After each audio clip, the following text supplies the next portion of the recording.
Hello student, welcome to the Seflon classes. I am Mohammad Saif.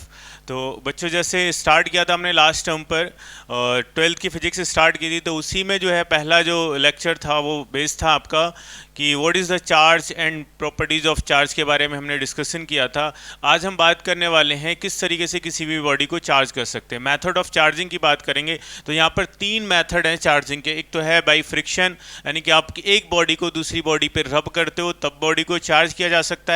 तो पहले जो डिस्कवरी ऑफ चार्ज हुई है वो इसी वाले मेथड से हुई है, बाई फ्रिक्शन। ओके, दूसरा मेथड बाई कंडक्शन है, हम अभी डिस्कस करेंगे इन चीज़ों को। तीसरा मेथड बाई इंडक्शन है। तो तीनों मेथड से किस तरीके से एक बॉडी को दूसरी एक बॉडी को चार्ज किया जा सकता है, कोई भी हमारे पास न्यूट्रल बॉडी है उसको कैसे चार्ज कर सकते हैं, ये चलो देख लेते हैं। ठीक है, तो यहाँ पर पहला मेथड है बाई फ्रिक्शन। जब हम कोई दो न्यूट्रल बॉडी ले लें, उनको आपस में एक दूसरे से रब करते हैं, तो एक बॉडी से कुछ इलेक्ट्रॉन निकलकर दूसरे बॉडी में ट्रांसफर हो जाते हैं, है ना। तो इस तरीके से दोनों बॉडी जो है वो इक्वल और अपोजिट चार्ज एक्वायर कर लेती हैं। इस मेथड को हम बोलते हैं चार्जिंग बाई फ्रिक्शन। जैसे यहाँ पर आपके पास एक हमारे पास सिल्क क्लॉथ है और एक ग्लास रॉड है, हम दोनों को रब करेंगे। जब सिल्क से ग्लास रॉड को रब करते हैं तो कुछ इलेक्ट्रॉन्स जो होते हैं ग्लास रॉड से निकल के सिल्क में चले जाते हैं। तो अब सिल्क में क्या होगा, सिल्क में जो है आपके पास निगेटिवली चार्ज हो जाएगा और जो आपके पास रॉड है वो पॉजिटिवली चार्ज हो जाएगी। यानी कि यहाँ पर जो है डिफिशिएंसी ऑफ इलेक्ट्रॉन्स है, यहाँ पर एक्सेस अमाउंट में इलेक्ट्रॉन्स आ गए।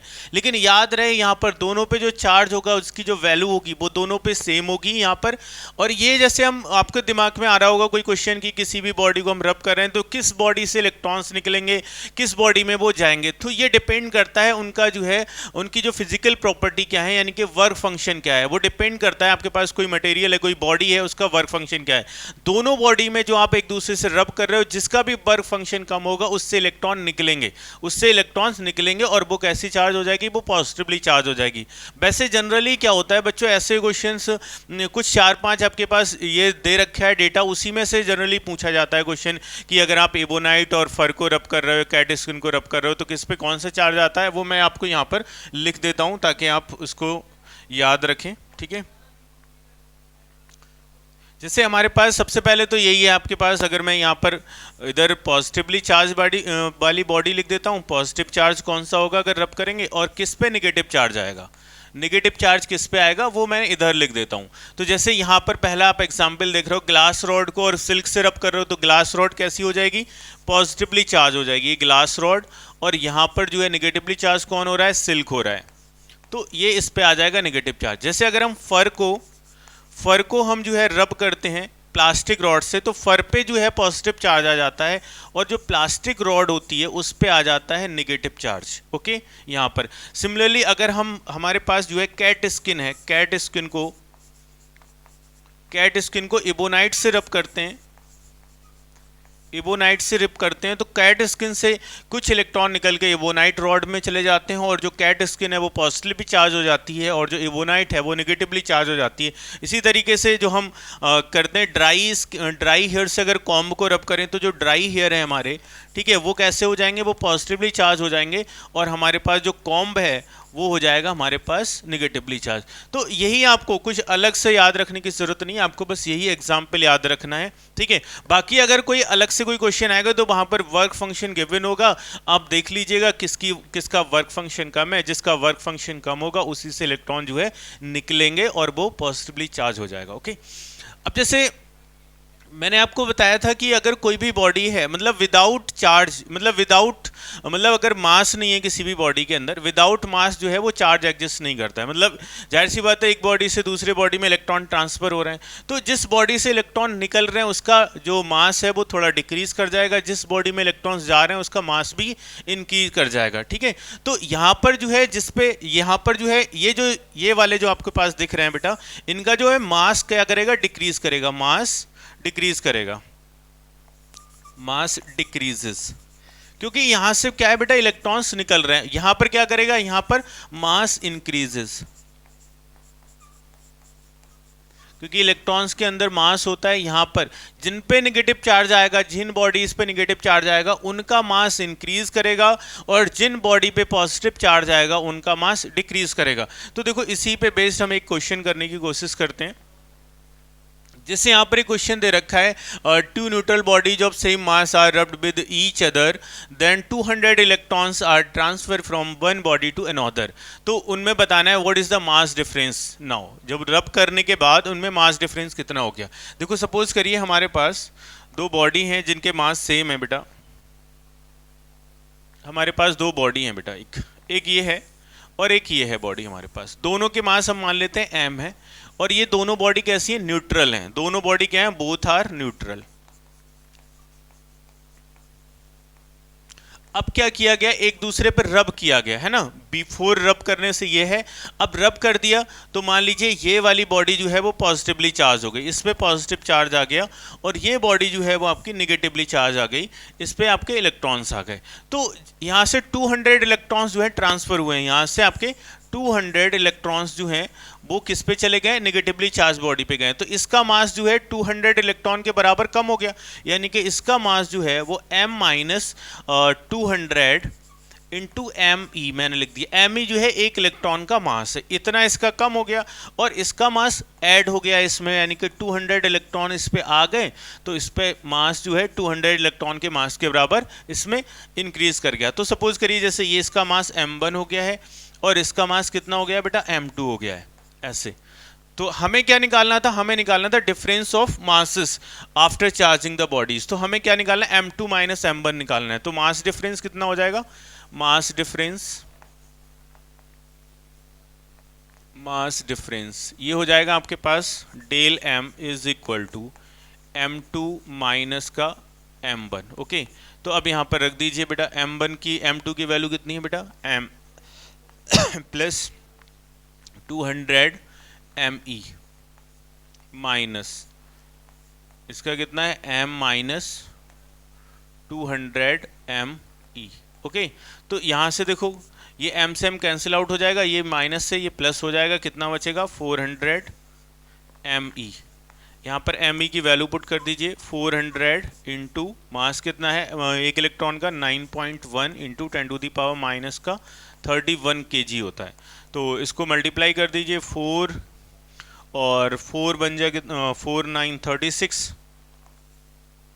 ओके, 1 डिजिट के बाद तो ये कितना आ जाएगा 10 टू दी पावर, ये दो कम हो जाएंगे, माइनस का 29 बचेगा, और एक और कम कर लीजिए यहाँ पर 3.64 into 10 to the power minus का 28 kg, इतना मास डिफरेंस आ जाएगा अगर 200 इलेक्ट्रॉन जो है एक बॉडी से दूसरे बॉडी में ट्रांसफर होंगे। ओके, तो ये है method charging by friction. Next बात कर लेते हैं यहाँ पर, तो नेक्स्ट मेथड ऑफ चार्जिंग है बाई कंडक्शन।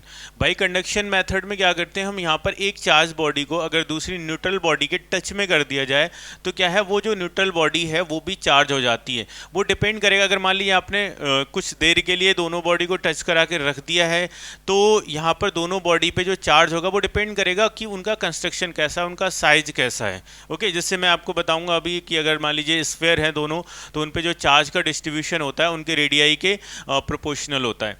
तो यहाँ पर जो मैं बात कर रहा हूँ कि अगर हमारे पास एक चार्ज बॉडी है कि न्यूट्रल बॉडी है, या मान लीजिए दोनों भी चार्ज हैं लेकिन उनका पोटेंशियल डिफरेंस अलग अलग है। पोटेंशियल डिफरेंस बच्चों आप आगे पढ़ोगे, ठीक है। तो अगर उनका पोटेंशियल डिफरेंस अलग अलग है, अगर उन दोनों बॉडी को आप टच कराते हो तो उनके अंदर जो चार्ज का फ्लो होता है वो तब तक होता है जब तक कि दोनों का पोटेंशियल सेम ना हो जाए, यानी कि उनके बीच में कोई पोटेंशियल डिफरेंस ना रहे, पोटेंशियल डिफरेंस जीरो हो जाए। ओके, तो ये चार्ज का ट्रांसफर, अगर मान लीजिए कोई दो बॉडी है, उनका भले ही चार्ज अलग अलग है लेकिन उनका पोटेंशियल सेम है, तो कोई भी चार्ज का ट्रांसफर नहीं होगा।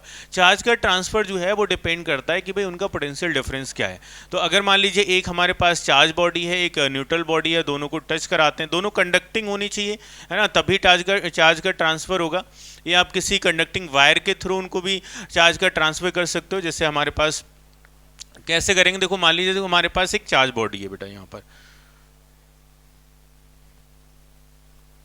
एक हमारे पास चार्ज बॉडी है, ये हमारे पास सपोज को ये सोर्स बन गया, पॉजिटिवली चार्ज है, ये पॉजिटिवली चार्ज है, तो ये हमारे पास सोर्स हो गया। ओके, एक हमारे पास न्यूट्रल बॉडी है, यहाँ पर न्यूट्रल बॉडी है जिसको हमें चार्ज करना है, ये क्या है, ये न्यूट्रल बॉडी है,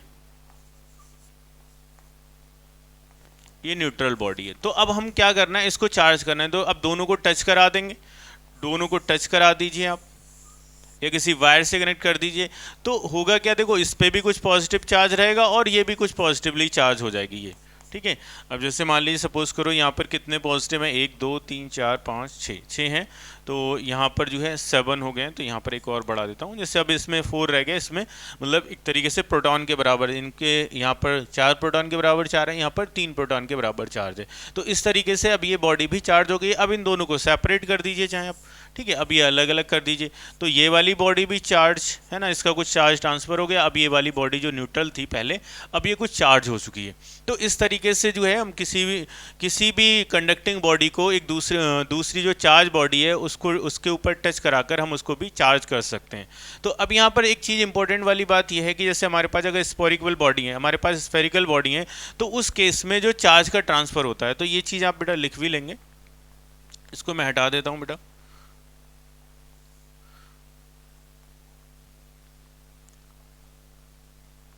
जैसे नोट डाल के बेटा लिख लेंगे, if two spherical body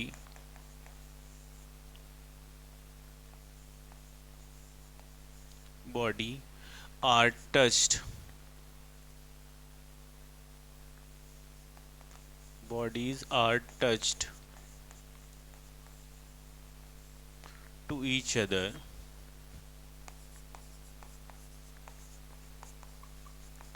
then final charge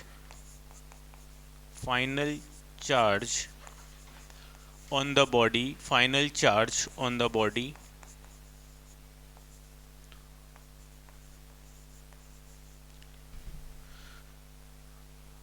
lie in the ratio their radii, lie in the ratio of their radii.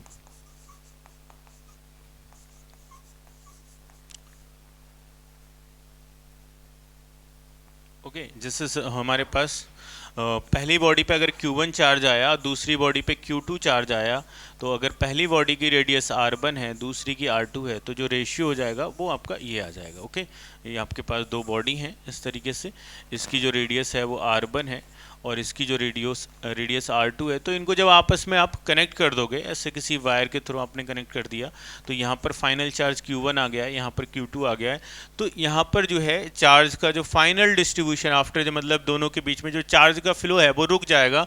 तो उस केस में जो चार्ज आएगा फाइनल चार्ज, उसका जो रेशियो होगा उनके रेडियस के रेशियो के बराबर होगा, यानी कि उनके रेडियस के डायरेक्टली प्रोपोर्शनल। किसी भी बॉडी पे, स्फेरिकल बॉडी पे जो चार्ज आ रहा है वो उसकी रेडियस के डायरेक्टली प्रोपोर्शनल है।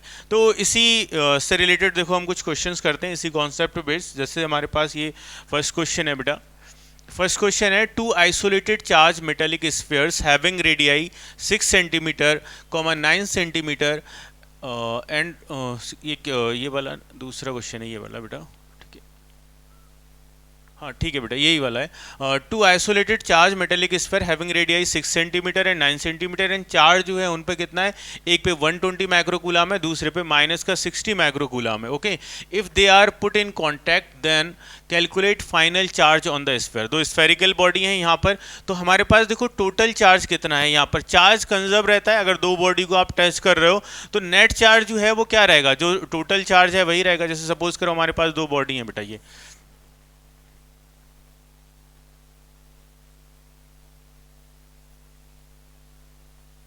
देखो हमारे पास बेटा ये दो बॉडी हैं,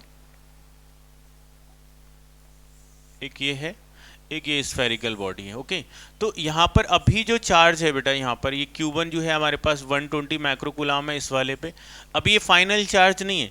इस पे जो Q2 चार्ज है वो आपके पास कितना है, वो माइनस का 60 माइक्रोकूलम है, ऐसे दे रखा है। इसकी रेडियस हमें दे रखी है 6 सेंटीमीटर दे रखी है, इसकी 9 सेंटीमीटर दे रखी है रेडियस R2 और ये R1 ऐसे दे रखी। अब दोनों को क्या किया गया, आपने दोनों को कनेक्ट कर दिया, ऐसे करके आपने दोनों को एक कंडक्टिंग वायर से कनेक्ट कर दिया। तो अब इस पे जो फाइनल चार्ज आ गया, मान लीजिए Q1 डैश आ गया, और इस पे जो फाइनल चार्ज आ गया वो Q2 डैश आ गया।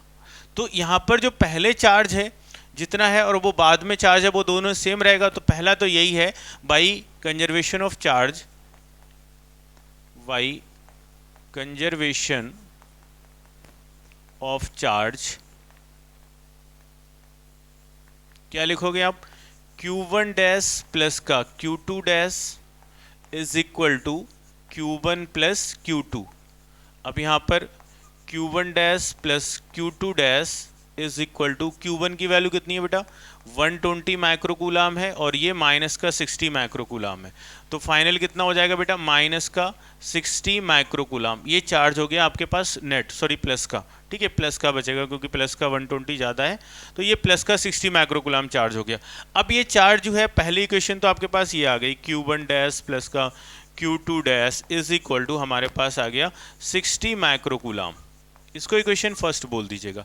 दूसरा हमने आपको बताया है कि जो फाइनल चार्ज जो डिस्ट्रीब्यूटेड होता है स्फेरिकल बॉडी पर, उसका जो रेशियो होता है वो रेडियाई के रेशियो के बराबर होता है, यानी कि आप लिखोगे Q1 dash upon Q2 dash is equal to आपके पास R1 कितना है बेटा R1 अपॉन R2, R1 कितना है बेटा आपके पास 6 है और R2 9 है, तो ये आंसर कितना हो जाएगा आपके पास 3, यानी कि 2/3 हो जाएगा।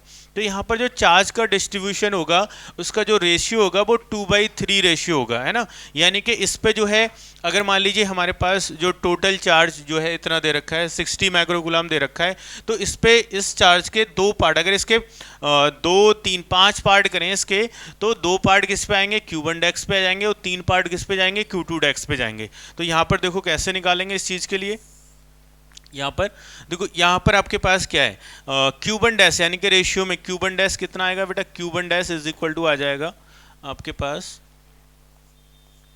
Q1 डैश, इस पे कितना आना चाहिए, हमारे पास टोटल कितने पार्ट हैं 5 और Q1 पे कितने आना चाहिए 2 पार्ट, है ना। तो हम देखो क्या कर रहे हैं 2 और टोटल कितने पार्ट हैं 5, कितने के 60 के, तो पहले पे जो चार्ज आ गया दैट इज इक्वल टू कितना आ जाएगा, इससे 5 से कट करोगे तो 12 जाएगा और ये 24 माइक्रोकूलम चार्ज आ जाएगा। ओके, ये आ गया हमारे पास पहले वाले स्पेयर पे। अब Q2 निकालना है, Q2 डैश निकालना है, तो Q2 डैश जो आप निकालोगे तो वो तो 2 तरीके से निकाल सकते हो, क्योंकि टोटल चार्ज आपके पास 60 माइक्रोकूलम है, 24 सब्ट्रैक्ट कर दीजिए, या फिर आप ऐसे ही निकालना चाह रहे हो तो इस पर कितने पार्ट आएंगे 3, कितने के 5 पार्ट के, कितना 5 पार्ट किसका कर रहे हो आप 60 माइक्रोकूलम का, तो ये कितना हो गया बेटा 12 हो गया और that is equal to 36 microcoulomb.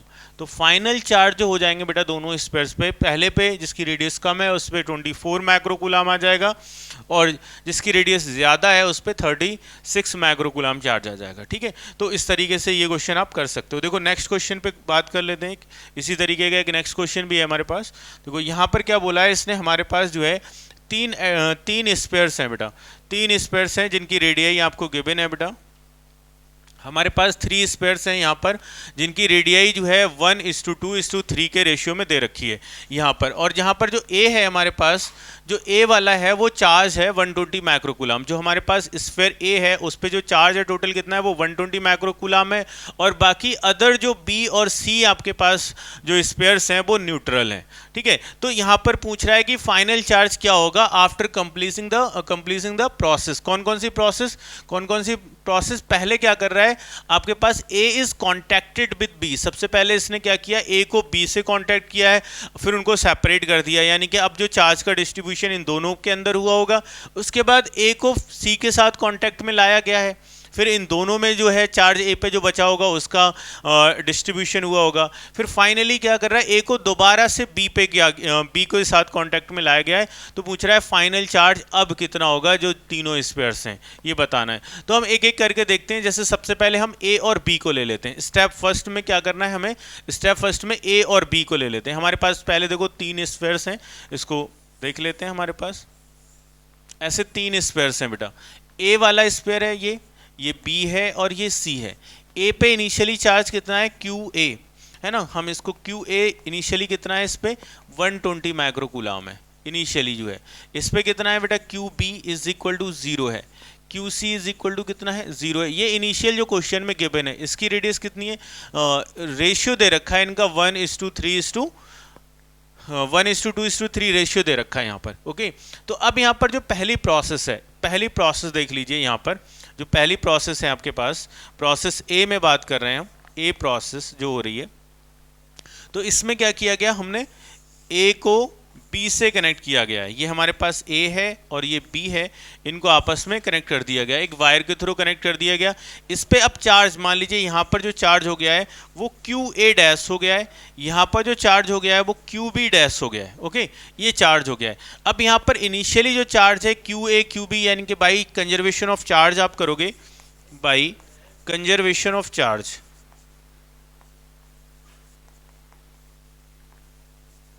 भाई कंजर्वेशन ऑफ चार्ज आप लिखोगे तो आपके पास देखो जो क्यू ए डैश प्लस का क्यू बी डैश हो जाएगा वो इनके इनिशियल चार्ज के बराबर होगा, यानी कि इनिशियल चार्ज जो आपके पास क्यू ए है और क्यू बी है। तो यहाँ पर क्यू ए तो 120 माइक्रोकूलाम है और क्यू बी 0 है, तो यानी ये बन जाएगा आपके पास 120 माइक्रोकूलाम। इसको इक्वेशन आप फर्स्ट बोल दीजिए। अब इनका जो रेशियो यानी कि जो चार्ज का डिस्ट्रीब्यूशन होगा, यानी कि Q A dash upon q b dash, क्योंकि जो चार्ज होता है वो आपका किसके रेशियो में आता है, उनकी रेडियाई के रेशियो में आता है। तो इनकी रेडियाई कितनी रेशियो में, 1:2 रेशियो है, यानी कि 1 और यानी कि ए और बी और सी का रेशियो 1:2:3 है, तो ए बी का कितना है 1/2 है। तो यहाँ पर यानी कि अगर 120 माइक्रोकूलाम के 3 पार्ट आप कर रहे हो, ऊपर 1 नीचे 2, तो 3 पार्ट कर रहे हो, तो ए पे कितना आएगा, 1 पार्ट आएगा और 2 पार्ट किस पे जाएंगे, बी पे जाएंगे। तो यहाँ से अगर आप बात करो क्यू ए डैश, ये आ जाएगा आपके पास, क्यू ए डैश जो आ जाएगा वो हमारे पास 1/3 इंटू कितना 120 माइक्रोकूलाम। तो ये कितना आ गया बेटा, 3 से कट करोगे तो 40 माइक्रोकूलाम चार्ज आ गया इस पे। ओके, और आपके पास बी पे कितना आ जाएगा, देखो बी पे आ जाएगा आपके पास क्यू बी डैश, ये इस पे 2 पार्ट जाने हैं 120 माइक्रोकूलाम, तो ये कितना हो जाएगा आपके पास, 3 से कट करोगे यानी कि ये 80 माइक्रोकूलाम। वैसे भी 120 माइनस 40 जाएंगे तो 80 बचेगा, तो 80 माइक्रोकूलाम चार्ज आ गया किस पे, बी पे। अब ये आ गया पहला स्टेप। अब स्टेप जो प्रोसेस बी है वो देख लेते हैं, ये कौन सी प्रोसेस हो गई, ये प्रोसेस ए कंप्लीट होने के बाद जो चार्जेस हैं वो ए पे आ चुका है 40 माइक्रोकूलाम और जो बी पे आ चुका है वो 80 माइक्रोकूलाम चार्ज आ चुका है। ठीक है, अब हम यहाँ पर प्रोसेस 2 के बारे में बात कर लें, जो प्रोसेस बी है कि अब ए को सी के कॉन्टैक्ट में लाया गया है। यानी कि अब देखो ये वाला जो केस है आपके पास, ये तो पुराना वाला है, इनिशियल वाली स्टेज थी। अब यहाँ पर ये देखो बी प्रोसेस में क्या हो रहा है, इसमें हमने क्या किया गया, हमने यहाँ पर अब जो है स्टेप सेकंड में हमने यहाँ पर ये सी वाला स्फीयर है और ये ए वाले स्फीयर के साथ कांटेक्ट में लाया गया है।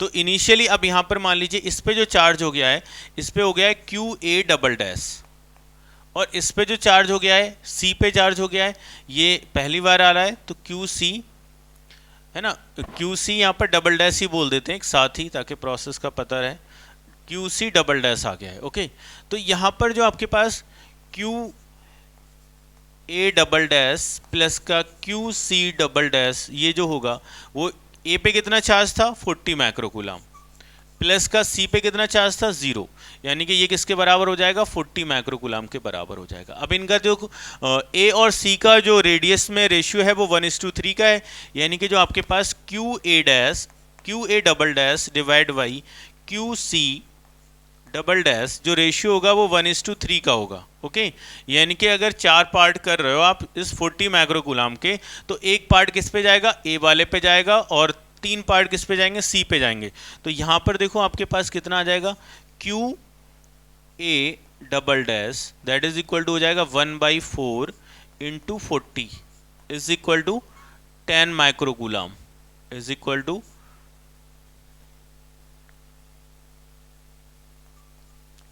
10 माइक्रोकूलाम।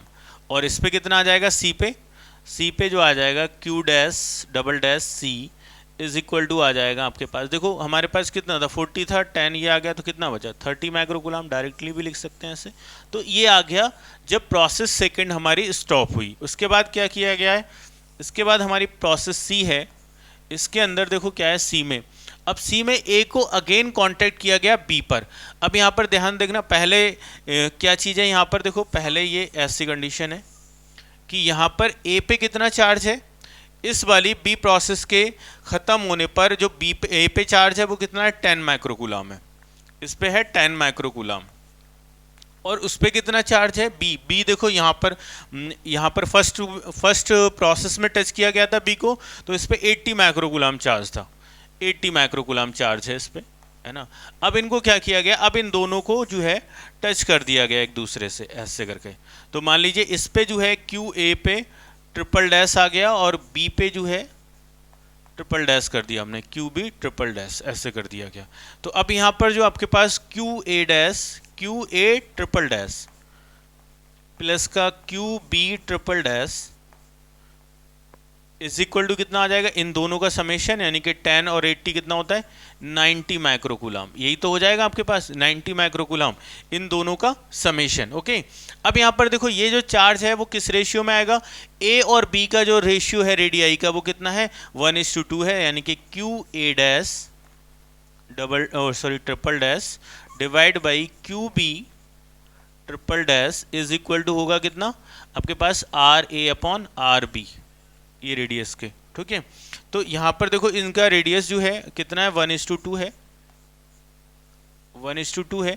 तो अब यहाँ पर कितना पार्ट जाएगा, देखो अगर इस 90 जो कूलाम है हमारे पास इसके 3 पार्ट किए जाए तो एक पार्ट तो ए पे जाएगा और 2 पार्ट किस पे जाएंगे, बी पे जाएंगे।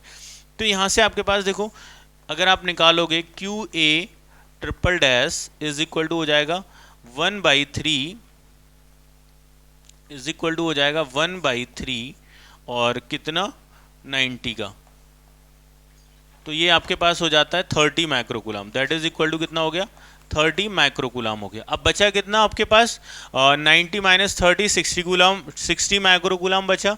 तो q B triple dash is equal to हो गया आपके पास 60 माइक्रोकूलम।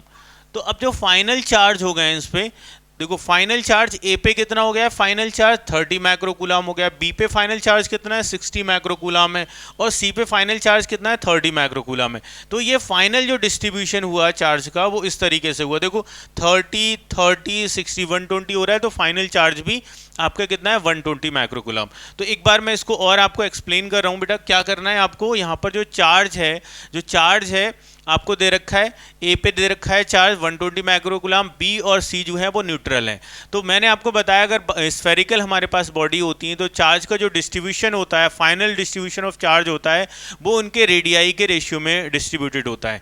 तो जब हम ए और बी को अगर कॉन्टैक्ट में लेके आ रहे हैं तो ए और बी पे टोटल चार्ज 120 माइक्रोकूलम है, यहाँ पर ये पहली कंडीशन दे रखी है, ए और बी पे जो टोटल चार्ज है वो 120 माइक्रोकूलम है। हमने मान लिया जब ए और बी को जब टच किया तो ए वाले पे क्यू ए डैश हो गया, बी वाले पे क्यू बी डैश हो गया, तो ये बाई कंजर्वेशन ऑफ चार्ज ये 120 माइक्रोकूलम के बराबर ही होगा। और यहाँ पर जो इनका जो डिस्ट्रीब्यूशन होगा ये इनके रेडियस के रेशियो में होगा, यानी कि अगर आप यहाँ पर इस तरीके से लिख रहे हो q A dash divide by Q b dash, ये किसके रेडियस में आएगा, इनकी जो रेडियस है, जो ए की रेडियस डिवाइड बाई बी की रेडियस।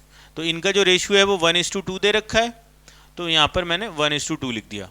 ओके, अब यहाँ पर देखो यानी कि जैसे हमारे पास कितना है 120 माइक्रोकूलम चार्ज है, ए और बी में डिस्ट्रीब्यूट हो रहा है, यानी कि 1 पार्ट किस पे जाएगा, ए पे जाएगा, 2 पार्ट किस पे जाएंगे, बी पे जाएंगे। टोटल कितने पार्ट हैं 3 पार्ट, तो मैंने 1/3 पार्ट है ना 120 का किस पे दे दिया ए पे, और 2/3 पार्ट किस पे आ गया बी पे आ गया। तो ये पहली प्रोसेस के बाद ये चार्ज आया है। अब क्या किया गया, सेकंड प्रोसेस में क्या किया, ए को सी से कनेक्ट किया गया है। तो पहली प्रोसेस के बाद ए पर जो चार्ज आया है वो आपका कितना है, यहाँ पर ए पे 40 माइक्रोकूलम है, सी अब न्यूट्रल है यहाँ पर, तो अब 40 माइक्रोकूलम जो चार्ज है वो ए और सी पर उनकी रेडियाई के रेशियो में डिस्ट्रीब्यूट हो जाएगा। तो टोटल चार्ज कितना है हमारे पास 40 माइक्रोकूलम, ये डिस्ट्रीब्यूट किस रेशियो में होगा, ए और सी की जो रेडियाई का रेशियो है वो 1:3 है, तो इस रेशियो में ये डिस्ट्रीब्यूट हो जाएगा, है ना। यहाँ पर देखो ये चीज़ रेडियाई मैं लिख देता हूँ, यहाँ पर r a divide by r c की बात कर रहे हैं, तो ये कितना आ जाएगा 1:3 है इनकी रेडियाई का रेशियो। तो यहाँ पर ए पे जो ऐसे यहाँ पर देखो एक पार्ट किस पे जाएगा, ए पे जाएगा, और 3 पार्ट किस पे जाएंगे, सी पे जाएंगे। टोटल चार्ज कितना है 40, यानी कि 40 के हमें 4 पार्ट करना है, यानी कि 40/4, और 1 पार्ट किस पे चला गया, इस पे, इस तरीके से कर लेते हैं, है ना। इसी तरीके से सी पे कितना आ जाएगा 30 माइक्रोकूलम चार्ज आ जाएगा। अब ए पे देखो फाइनल चार्ज कितना आ गया 10 माइक्रोकूलम, ए को अब बी से कॉन्टैक्ट में लाया जा रहा है, तो बी पे कितना चार्ज आया था 80 माइक्रोकूलम, 80 और 10 ये वाली सिचुएशन है थर्ड वाले स्टेप में। अब इनको कनेक्ट कर दिया गया, तो टोटल चार्ज कितना हुआ 90, यानी कि इस पे जो क्यू ए triple dash q B triple dash इनका जो सम है वो 90 माइक्रोकूलम के बराबर होगा। और ये डिस्ट्रीब्यूशन कैसे होगा, इनकी रेडियाई के रेशियो में।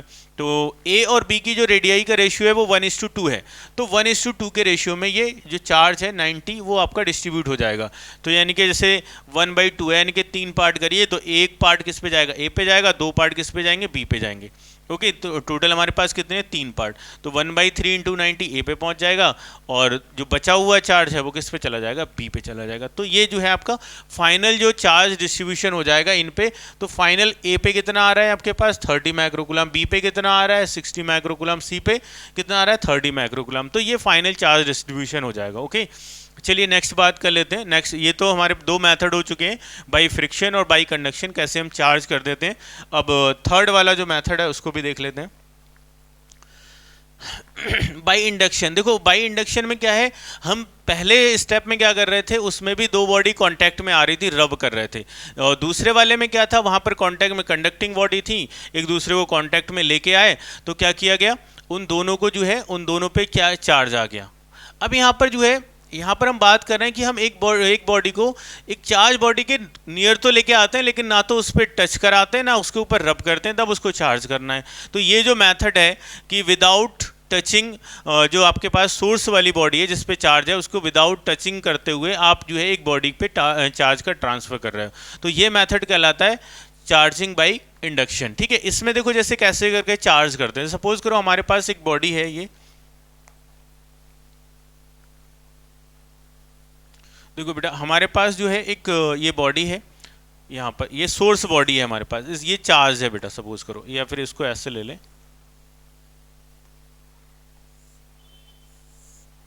ये हमारे पास चार्ज बॉडी है, इसमें मान लीजिए पॉजिटिव चार्ज है। ये हमारे पास सोर्स है, ये सोर्स ऑफ चार्ज हो गया। ठीक है, अब यहाँ पर एक दूसरी बॉडी है, ये न्यूट्रल है, ये क्या है, न्यूट्रल है। अब ये दोनों क्या है, आइसोलेटेड हैं, ये भी आइसोलेटेड है और ये भी आइसोलेटेड है, मतलब इन दूसरे के आसपास नहीं है, एक दूसरे से कोई भी इनका कनेक्शन नहीं है, इलेक्ट्रिकली आइसोलेटेड। ओके, ये दोनों बॉडी अभी आइसोलेटेड है। अब हम क्या करेंगे, जैसे अब इसके पास में लेके आएंगे, जब इस बॉडी को हमने क्या किया, इस वाली बॉडी को जो चार्ज बॉडी थी हमारे पास, इसको हम लेके आए इसके पास में, जो हमारे पास न्यूट्रल बॉडी थी इसके पास में लेके आ गए हम, ये हमारे पास में लेके आ गए। तो ये वाली जो सामने वाली जो जस्ट पॉजिटिव चार्ज, ये यहाँ पर क्या आ जाएगा, यहाँ पर नेगेटिव चार्ज रीअरेंज हो जाएगा, जैसे कितना 4, तो यहाँ पर दूसरी साइड में ये आपका पॉजिटिव चार्ज आ जाएगा। ओके, अब देखो होता क्या है, यहाँ पर जितना अभी हमने इसको टच नहीं किया है, तो जितना इस पर नेगेटिव चार्ज आएगा उतना ही, मतलब बॉडी ये न्यूट्रल है, तो देखो अभी भी न्यूट्रल है, इसका मतलब ये नहीं इधर नेगेटिव है इधर पॉजिटिव, तो ओवरऑल तो बॉडी जो है हमारी न्यूट्रल ही है ना यहाँ पर। अब क्या कर देंगे, नेक्स्ट स्टेप में क्या करेंगे, ये स्टेप फर्स्ट है, ये आपके पास में लेके आ रहे हो, ये तो कंडीशन है पहले जब चार्ज नहीं किया, तो ये स्टेप फर्स्ट है, कैसे करके चार्ज करेंगे इस मेथड से, तो ये स्टेप फर्स्ट हो गया। अब स्टेप 2 में देखो क्या करोगे आप, स्टेप 2 में देखो, स्टेप 2 में क्या करना है, हमारे पास ये जो आपके पास जिसको हमें बॉडी को चार्ज करना है जो न्यूट्रल है, इसको ग्राउंड कर देंगे। तो होगा क्या, देखो ग्राउंड करने से यहाँ पर ये इस तरीके से ये बॉडी इसके साथ में लगी है,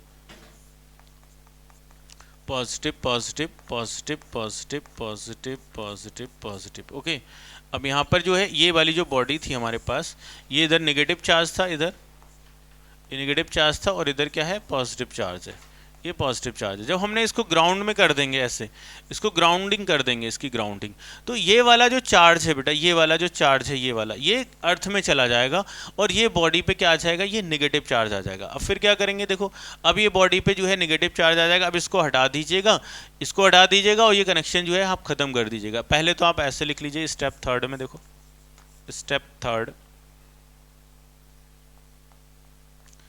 थर्ड में क्या करना है, पहले आपको ये कनेक्शन हटाना है अर्थ वाला। ठीक है, इसको ऐसे ही रखा रहने देना है, ये ऐसे ही रखना है, पॉजिटिव पॉजिटिव, ये जो सोर्स है इसको ऐसे ही रखा रहने देना है, और यहाँ पर अब क्या है, ये नेगेटिव चार्ज ऐसे करके ये बंधा हुआ है, ऐसे करके। ओके, यहाँ पर अब वो तो चला गया ग्राउंड में। अब क्या कर दीजिए, इसको हटा दीजिए, स्टेप 4 में आप सोर्स को रिमूव कर दीजिए, स्टेप 4 में क्या करना है आपको, सोर्स को रिमूव कर देना है, तब ये जो चार्ज है ये आपका डिस्ट्रीब्यूट हो जाएगा यूनिफॉर्मली इसमें बॉडी। तो अब ये क्या हो गई, ये निगेटिवली चार्ज हो गई, ये बॉडी क्या हो गई, चार्ज हो गई। ओके तो ये चार्ज हो गई बॉडी आपके पास। तो पहला इसमें देखो 4 स्टेप है कि पहले क्या करिए आप सोर्स को लेके आइए near to the neutral body. तो बाई इंडक्शन जो है जो सामने वाली सरफेस है वो अपोजिट पोलरिटी का चार्ज एक्वायर कर लेती है, और जो दूर वाली सरफेस है वो सेम पोलरिटी का। जैसे हम पॉजिटिवली सोर्स लेके आ रहे हैं, पॉजिटिवली चार्ज सोर्स लेके आ रहे थे, तो सामने वाली सरफेस कैसे हो गई, निगेटिवली चार्ज हो गई, और जो दूर वाली सरफेस है वो पॉजिटिवली चार्ज हो गई। नेक्स्ट स्टेप में क्या किया हमने, इसको ग्राउंड कर दिया। तो ग्राउंड करने पर क्या होगा, देखो ये जो चार्ज है ये बाउंडेड चार्ज कहलाता है। ये क्या कहलाता है, ये वाला, ये बाउंडेड चार्ज कहलाएगा। और ये वाला जो चार्ज है, ये वाला चार्ज, ये फ्री चार्ज कहलाएगा, फ्री चार्ज कहलाएगा। ओके तो अब यहां पर जो है ये बाउंडेड वाला चार्ज है और ये फ्री चार्ज है। तो जब आप इसको ग्राउंड से कनेक्ट करोगे तो फ्री चार्ज जो है वो ग्राउंड में चला जाएगा, यानी कि कुछ इलेक्ट्रॉन्स आएंगे ग्राउंड से निकल के और इसको न्यूट्रलाइज कर देंगे। उसके बाद क्या करोगे आप, नेक्स्ट स्टेप में क्या करोगे, ये बॉन्डेड चार्ज नहीं जाएगा ग्राउंड के अंदर। अब नेक्स्ट स्टेप में क्या करोगे आप, ग्राउंडिंग को हटा दोगे। तो जब आप ग्राउंडिंग को हटाओगे तो ये बॉडी पे कैसा चार्ज आ जाएगा, इस बॉडी पे नेगेटिव जो आपका बाउंडेड चार्ज था वो नहीं जाएगा। ओके तो यहाँ पर अब क्या करना है, नेक्स्ट 4th स्टेप में अब आप सोर्स को हटा दीजिए, तो ये जो चार्ज है वो यूनिफॉर्मली डिस्ट्रीब्यूट हो जाएगा इस पे, इस बॉडी पे। तो ये तरीका है आपका कि इंडक्शन से कैसे आप किसी भी बॉडी को चार्ज करा सकते हो। ओके तो फिलहाल हम नेक्स्ट पे चलते हैं। नेक्स्ट देखो अच्छा कुछ जैसे यहाँ पर एक पूछा है, क्या हमारे पास अगर कोई भी बॉडी है, कोई भी हमारे पास एक न्यूट्रल बॉडी है, क्या वो किसी भी चार्ज बॉडी की तरफ अट्रैक्टेड हो सकती है? क्या आप बता सकते हैं बेटा?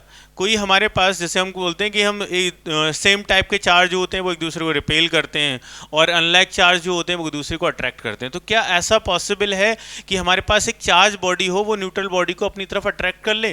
तो इसका आंसर क्या होना चाहिए बेटा? यस ये पॉसिबल है बेटा। इसका आंसर क्या होगा बेटा?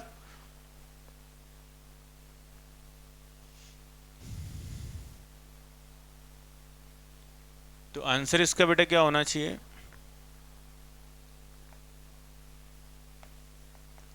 आंसर बेटा इसका क्या होना चाहिए बेटा? यस है ना, ऐसा पॉसिबल है। कैसे? By induction.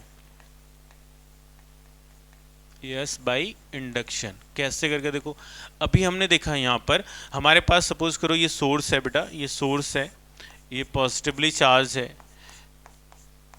अब हम इसको किसी न्यूट्रल बॉडी के पास में लेके गए, तो न्यूट्रल बॉडी में क्या होगा, यहाँ पर चार्ज जो है एज ए नेगेटिव चार्ज आ जाएगा, और दूर वाली साइड पे क्या आ जाएगा, पॉजिटिव चार्ज आ जाएगा। अब देखो ये क्या करेगा, इधर आपके पास इसने क्या किया, अट्रैक्शन की वजह से ही तो यहाँ पर नेगेटिव चार्ज इस साइड डिस्ट्रीब्यूट हुआ। तो अब ये होगा क्या, यहाँ पर इस बॉडी को ये आसानी से अपनी तरफ अट्रैक्ट कर लेगा। ओके जैसे हमारे पास क्या होता है कि हम कॉम्ब को अपने बालों में जब रब करते हैं, ड्राई हेयर में रब करते हैं, तो अब कॉम्ब जो है वो चार्ज हो गया, लेकिन वो जो छोटे छोटे पार्टिकल्स होते हैं वो तो न्यूट्रल होते हैं ना, तो उन पार्टिकल्स को वो अपनी तरफ अट्रैक्ट कर लेता है। तो अब वो न्यूट्रल है, वो पार्टिकल उनको क्यों अट्रैक्ट कर पा रहा है, वो इसी वजह से क्योंकि उनमें जो चार्ज का डिस्ट्रीब्यूशन है वो इंड्यूस हो गया है यहाँ पर। इस तरीके से वो पॉजिटिव चार्ज जो है वो अलग हो गया है, नेगेटिव चार्ज जो है वो अलग हो गया है। तो अब क्या है, वो इसकी वजह से, क्योंकि ये नेगेटिवली चार्ज हो गई एक सरफेस, तो इसकी वजह से उसको वो अट्रैक्ट कर लेता है। इसीलिए हम जो है किसी भी बॉडी को जो कि न्यूट्रल है उसको हम अट्रैक्ट कर सकते हैं चार्ज बॉडी की तरह। ठीक है, कहने का मतलब ये है बेटा कि किसी भी चार्ज बॉडी से, कोई भी चार्ज बॉडी है वो न्यूट्रल बॉडी को अपनी तरफ अट्रैक्ट कर लेती है। नेक्स्ट देख लेते हैं बेटा, बस क्या ये पॉसिबल है कि दो सेम टाइप की बॉडी, मतलब सेम टाइप का चार्ज है दोनों बॉडी पर, क्या वो एक दूसरे को अट्रैक्ट कर सकती हैं? क्या ये पॉसिबल है, बता सकते हो? आपने बेटा अभी तक यही पढ़ा है ना कि एक दो बॉडी हैं, अगर वो सेम टाइप का चार्ज है, सेम नेचर का चार्ज है, तो वो एक दूसरे को रिपेल करती हैं। लेकिन ऐसा पॉसिबल है बेटा कि एक दोनों बॉडी सेम नेचर का चार्ज रखती हूँ फिर भी वो एक दूसरे को अट्रैक्ट कर सकती हैं। ये पॉसिबल है बाई इंडक्शन। ठीक है, अगर ये कब पॉसिबल है, लेकिन ये कंडीशनल है। एक बॉडी पे जो चार्ज होना चाहिए वो दूसरी बॉडी के रेस्पेक्ट में बहुत ज़्यादा अमाउंट में होना चाहिए, बहुत लार्ज होना चाहिए। दूसरी बॉडी पे जो चार्ज है वो नेग्लेक्सिबल होना चाहिए। जैसे एक बॉडी पे 1000 कूलाम चार्ज है, दूसरी बॉडी पे 1 कूलाम चार्ज है, तब वो 1000 कूलाम वाली चार्ज जो है वो 1 कूलाम चार्ज वाली बॉडी के अंदर बाय इंडक्शन से उसको अट्रैक्ट कर सकती है। तो ये पॉसिबल है बेटा। इसका आंसर आप क्या लिखोगे? यस। इफ, है ना बेटा, if one body has large amount of charge, amount of charge as compared to other, as compared to other। ठीक है, अगर एक बॉडी पे जो चार्ज है वो बहुत ज़्यादा है दूसरी बॉडी से, तब वो क्या करेंगी, दूसरी को अट्रैक्ट कर सकती हैं। जैसे सपोज करिए हमारे पास ये बॉडी है बेटा, है ना, इस बॉडी पे हमने क्या किया, इस पे मान लीजिए 1000 गुलाम हमने चार्ज दे दिया। ठीक है, बहुत ज़्यादा चार्ज है, 1000 गुलाम चार्ज दे दिया हमने। अब यहाँ दूसरी वाली बॉडी है, इस पे हमने 1 गुलाम चार्ज दिया, इस पे 1 गुलाम चार्ज है। तो 1 गुलाम चार्ज जो है 1000 के सामने उसके कोई मायने नहीं रहते, इसीलिए क्या होगा, ये हाईली चार्ज है, इसलिए इसकी ये वाली जो सरफेस है वो निगेटिवली चार्ज हो जाएगी। और यहाँ पर क्या 1 गुलाम चार्ज रहेगा, आपका पॉजिटिव चार्ज है। ठीक है, इस तरीके से तो पॉजिटिव चार्ज तो ज़्यादा रहेगा इस पे। ओके, लेकिन अब क्या है, क्योंकि ये हाईली चार्ज है और ये जो है बहुत कम चार्ज है, तो यहाँ पर चार्ज जो है नेगेटिव चार्ज इंड्यूस हो जाएगा और ये वाली बॉडी इस वाली बॉडी को अट्रैक्ट कर सकती है। तो जब भी बेटा कोई पूछा जाएगी क्या सेम टाइप के चार्ज वाली दो बॉडी एक दूसरे को अट्रैक्ट कर सकते हैं, तो इसका आंसर यस होना चाहिए। और उसकी लेकिन कंडीशन है ना, अगर मान लीजिए एक पे 100 एक पे 50 है, तब ये चीज़ नहीं है, एक पे नेग्लेक्सिबल होना चाहिए अदर के कंपेयर में। ठीक है, यहाँ 100 इक्वला में तब भी चलेगा, लेकिन इससे कम पे नहीं चलेगा। ओके, तो अगर एक बॉडी हाईली चार्ज है दूसरी बॉडी के रिस्पेक्ट में, तब वो एक दूसरे को अट्रैक्ट कर सकती हैं। ओके, अच्छा एक क्वेश्चन बेटा मेरे पास और है, क्या आप इसको बता सकते हो कि क्या ये पॉसिबल है दो न्यूट्रल बॉडी एक दूसरे को अट्रैक्ट कर लें? क्या ऐसा पॉसिबल है? अब न्यूट्रल बॉडी तो अट्रैक्ट नहीं कर सकती ना, आपने ऐसा सोचा होगा। ये भी पॉसिबल है कि दो न्यूट्रल बॉडी भी एक दूसरे को अट्रैक्ट कर सकती हैं। ठीक है, यहां पर देखो, जैसे सपोज करो हमारे पास ये बॉडी है ऐसे,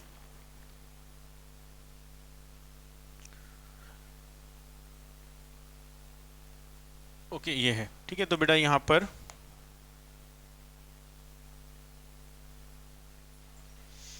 अब यहाँ पर ये पूछा है कि बेटा क्या दो बॉडी हैं दोनों न्यूट्रल हैं, तो क्या वो एक दूसरे को अट्रैक्ट कर सकती हैं? तो ये कब पॉसिबल है? देखो जैसे सपोज करो मैंने यहाँ पर एक बॉडी ली, एक यहाँ पर, अब ये बॉडी ऐसी है यहाँ पर, और यहाँ पर एक दूसरी बॉडी है इस तरीके की। ओके, तो अगर इस टाइप से कुछ कन्फिग्रेशन कुछ ऐसा हो जाए कि यहाँ पर ये इसका जो चार्ज है, इसका चार्ज जो है इधर पॉजिटिव आ गया, इधर पॉजिटिव आ गया, ये वाली साइड निगेटिव हो गई, तो अब ये क्या करेगी, ये जो है यहाँ पर जो है यहाँ पर नेगेटिव चार्ज आ गया, यहाँ पर पॉजिटिव। ठीक है, और यहाँ पर पॉजिटिव चार्ज आ गया, तो अब ये एक दूसरे को अट्रैक्ट कर सकती है। यानी कि आप ये कैसे कर सकते हो ऐसा कि आप इस पे पहले जो है इसको आप रहने दीजिए, पहले आप इसके पास में कोई नेगेटिवली चार्ज बॉडी लेके आइए, तो वो यहाँ पर इस साइड में क्या आ गया, पॉजिटिव चार्ज आ गया।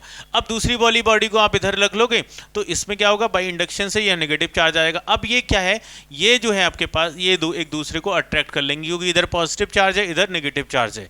ठीक है, तो अगर किसी बॉडी का स्ट्रक्चर ऐसा है कि किसी भी एक्सटर्नल की तरीके से ना उनकी एक साइड को जो है हमने पॉजिटिव कर दिया, एक साइड को नेगेटिव कर दिया, तो ओवरऑल तो वो दोनों बॉडी क्या है, नेगेटिव ही है ना, वो सॉरी ओवरऑल दोनों बॉडी क्या है, वो आपकी न्यूट्रल ही है ना।